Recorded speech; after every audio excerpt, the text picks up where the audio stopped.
기대를 현실로 바꾸는 혼자 있는 시간의 힘. 혼자일 수 없다면 나아갈 수 없다. 요즘 사람들은 혼자 있는 것을 두려워한다. 그래서 곁에 아는 사람이 없으면 불안해하는 불안증후군이라는 증상이 생길 정도다. 친구가 없다고 하면 사람들은 대부분 성격이 이상한 사람으로 취급한다. 그래서 친구 없이 지내는 게 두려워 굳이 사귀지 않아도 될 사람과 계속 사귀는 일도 많다. 그게 편하다면 그 역시 삶의 한 방식이다. 하지만 마음은 계속 불편한데 혼자 있는 것에 긍정적인 의미를 알지 못해서 원치 않는 사람들과 시간을 보내고 있다면 수많은 시간을 무의미하게 보내는 것이나 다름없다. 왜 사람들은 그렇게까지 혼자 있는 것을 두려워할까? 아마 외로워질까봐 그럴 것이다. 한겨울의 스산한 바람처럼 누구나 외로움을 싫어한다. 그래서 누군가와 자꾸 함께 하려 한다. 공부가 힘든 이유 중 하나가 고독 속에서 혼자 해야 하기 때문이다. 문제집을 푸는 시간도, 책을 읽는 시간도 혼자서 견뎌야 하는 시간이다. 하지만 사람들은 그 잠깐의 시간도 견디지 못해 텔레비전이나 라디오, 좋아하는 음악을 틀어놓는다. 하지만 집중하지 않으면 원하는 것을 얻을 수 없다. 특히 TV 방송 프로그램은 화면에 나오는 사람들이 친구처럼 느껴지도록 방송하기 때문에 그것을 본 우리들은 가까운 지인들과 방송 이야기를 하며 그들과 한 무리가 된 것 같은 착각을 일으켜 그 순간에는 외로움을 느끼지 않는다. 하지만 이런 식으로는 내면의 깊이가 생기지 않는다. 요즘의 무시무시한 명품에 대한 인기도 모두 모방풍조가 강해져서 생긴 결과다. 남들이 갖고 싶어 하니까 나도 갖고 싶다 하는 기업이 만들어낸 집단적 욕망인 브랜드 전략에 모두가 놀아나고 있다.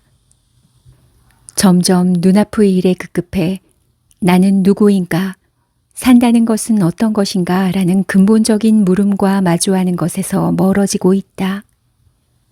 솔직히 내 눈에는 남들이 다 사는 물건을 사면서 마음의 허전함을 채우고 있다는 생각밖에 들지 않는다. 브랜드 제품을 매개로 다른 사람과 연결돼 있다고 생각하는 것이다. 마찬가지로 친한 친구와의 수다도 시간 낭비일 때가 많다. 물론 마음 맞는 친구와의 수다는 즐겁고 친구와 즐거운 시간을 보내는 것 자체가 인생의 행복일 수 있다. 그 시간이 중요하다는 데는 나도 이견이 없다. 하지만 수다를 떠는 동안 어떠한 성장이 있다고 보기는 어렵다. 혼자 음악을 들으며 느긋한 시간을 보내는 것은 적어도 나에게는 혼자만의 시간을 잘 활용하는 것이 아니다. 음악을 들을 때는 선율에 몸을 맡기면 되기 때문에 오히려 아무런 생각도 하지 않게 된다. 이것은 수동적인 행위다. 현대 뇌과학 연구에 따르면 음악을 듣고 있을 때 뇌는 거의 움직이지 않는다고 한다.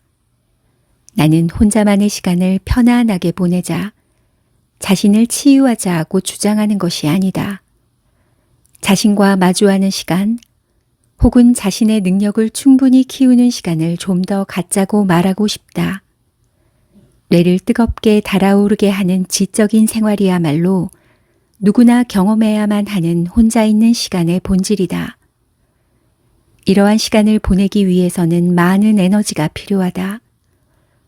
혼자서 묵묵히 감내해야 하는 부분이 있기 때문에 힘들고 어려울 때도 있다.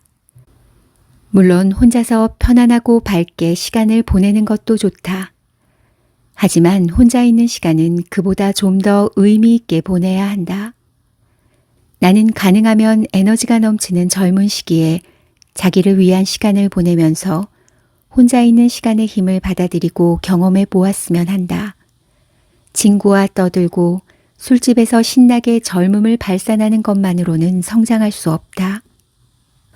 혼자 있는 시간을 잘 활용하면 더 없는 창조적인 시간을 보낼 수 있다. 혼자 있는 시간을 어떻게 보낼 것인가? 거기에서 인생의 갈림길이 나뉜다. 외로움을 극복하기 위한 3가지 기술.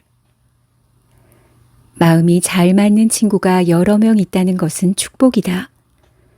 그러나 가까운 친구와 사이가 틀어지거나 멀어지면 그 고독을 감당하기는 더욱 힘들다.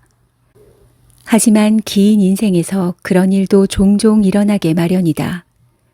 이때 곁에 친구가 없어도 침울해하지 말고 이 정도 외로움은 견딜 수 있어. 나만을 위해 충실한 시간을 보낼 수 있어 라고 생각을 전환할 수 있는 취미가 있으면 좋다. 첫째, 눈앞의 일에 집중한다. 조탁이라는 말이 있다. 원래는 보석과 같이 단단한 것에 무언가를 새기거나 쪼는 것을 의미하는데 자신을 조탁한다고 하면 자신의 내면을 파고든다는 의미가 된다. 닦거나 새기는 행위가 자기 안의 정서적 행위와 겹치는 것이다. 나는 정리정돈을 싫어하지만 무언가를 닦고 정리하는 행동은 싫어하지 않는다. 뭔가를 닦으라고 하면 꽤 오랜 시간을 계속해서 닦을 수 있다. 수작업을 하는 시간에는 정신이 물건을 향해 있으면서도 자기 내면과 대화하는 기분이 든다. 동작을 하는 손의 감각을 통해 오늘은 집중하고 있지 않다.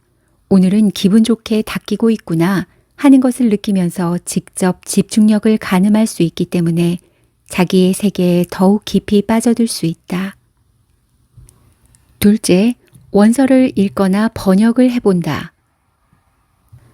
번역이나 원서 읽기는 혼자 있는 시간을 활용하는 데 가장 강력하게 권하고 싶은 작업이다. 번역은 인내를 필요로 한다. 실제 출판 여부와는 상관없이 번역을 해보면 작가와 주인공의 마음을 보다 깊이 이해할 수 있다. 글을 읽는 것뿐만 아니라 필사해 보는 것도 좋다. 중요한 것은 자신이 적극적으로 작업에 개입하는 것이다. 독서는 그 자체로 언제나 도움을 주지만 모국어로 쓰인 책을 읽을 때는 익숙한 음악을 듣듯 술술 읽히게 되어 몰입할 수 없는 경우가 있다. 그런 면에서 원서 읽기는 무언가에 집중하기 좋은 방법이다. 셋째, 독서에 몰입한다. 독서만큼 고독과 어울리는 것이 또 있을까? 혼자인 외로움을 달램과 동시에 마음을 단련하는 데 도움이 된다. 작품의 본질에 다가가기 위해서는 자신의 감성이나 경험치를 전부 가동하여 개인으로서 마주해야 하는데 그러려면 혼자가 되어야 한다. 남들이 잘 모르는 음악에 확 꽂혔을 때와 같이 나만이 이 음악을 알고 있다는 마니아적인 행복감과 미묘한 가사나 창법에 집중하면서 이런 부분에 집중하고 있는 것은 나뿐이겠지 만족감을 느껴야 한다. 신기하게도 나는 책이 마음에 들면 내가 책을 마음에 들어 한다고 생각하지 않고 그들이 나를 마음에 들어 한다고 생각했다. 그들이 살아 있었다면 나를 이야기 상대로 아주 흡족하게 생각했을 것이고 분명 대화를 나누면 즐거웠을 것이라는 기분이 들었다. 그런 식으로 독서하다 보니 그 시간 동안 내가 동경하는 사람과 함께 있다는 기분이 들었다. 상대는 수준이 높다. 그러니 아무래도 긴장하게 된다. 겨우겨우 따라갈 수 있을까 하는 긴장감과 어쩌다 따라잡으면 그래 이거야 라고 말하고 싶어지는 뿌듯함. 이 모든 것이 나에게는 엄청난 경험이었다. 눈앞에 있지만 먼 사람들과는 달리 떨어져 있지만 연결되어 있는 사람들. 그들과 사귀었던 시간은 더없이 멋지고 좋았던 고독의 시간이었다.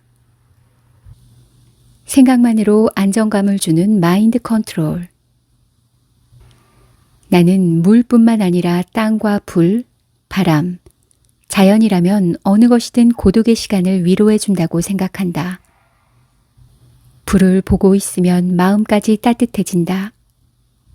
땅과 연관된 것은 인간에게 편안함을 준다. 바람을 온몸으로 맞는 것은 혼자 있는 즐거움을 더해준다. 실제로 자연의 품에 안기면 누구든 치유받을 수 있다. 다만 바쁜 현대인은 자연을 접하는 것조차 어려울 수 있다. 하지만 인간에게는 상상력이 있다. 숲속에 가지 않고도 불이나 물을 바라보고 흙을 이기면서 마음을 다스릴 수 있다. 우주를 집약한 것 같은 자연이 자신과 이어져 있다는 상상만으로도 충분해진다. 자연을 통해 위로받을 수 있다면 혼자 있는 시간에 수월하게 적응할 수 있고 가까운 사람이 나를 저절로 이해해 주길 바라는 과도한 기대도 하지 않게 된다. 만약 마음 둘 곳이 없어 괴로울 때는 지금 자연의 품에 안겨 있다고 상상해 보자. 그때 사람은 고독하지만 풍요로워질 수 있다. 이런 몽상을 통해 혼자라는 것을 긍정하고 자연의 이미지를 자기의 것으로 소화하면 혼자 있는 시간을 소중히 여기게 될 것이다.